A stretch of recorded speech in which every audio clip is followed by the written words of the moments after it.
Both teams have to keep their nerve and cook the dish of their lives. Right, guys, last course, yeah? Minal Kaushi, last course, keep it going, yes? Yeah. OK, end on a high, yes?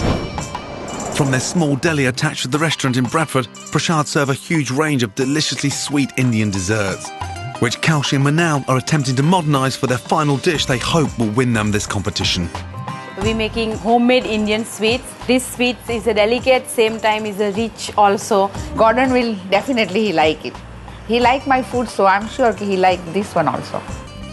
All three of their traditional Indian desserts use a combination of ghee, flour and sugar.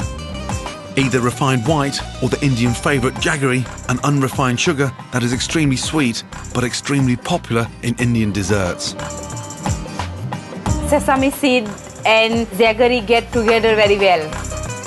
One's rolled with sesame seeds, another is flattened, spiced with cardamom, then finished with pistachios and almonds. And the third and final sweet is a simple blend of sesame seeds and jaggery that is cut into squares. And the finished dish will be washed down with sweetened ginger tea.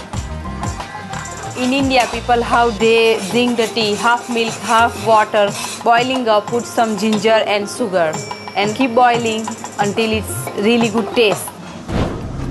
I think Prashad have been clever to create a simple dish that is easy to plate and requires very little cooking during service. It's a nice way of finishing a classic main course. What I like about it, it's quite modern.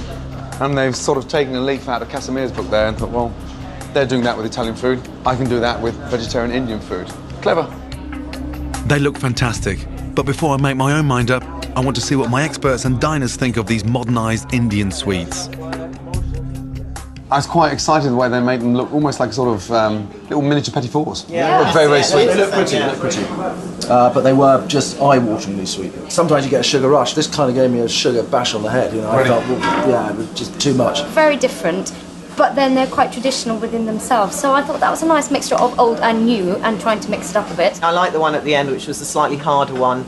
To me, mainly because it was less sweet, you know, it had a great structure to it, you know, it had a lovely sort of buttery, nutty flavour to it. I don't think they'll ever get away from those over-sweetness style, but I have to applaud them for their modernisation of a dessert. I thought it was great, yeah. I think they did a great thing today. Actually, the flavours on this probably remind me of one Indian restaurant because it's very spicy, very fragrant. When I actually bit into there was one sesame laddu, which we call it, that was really nice. I really liked that.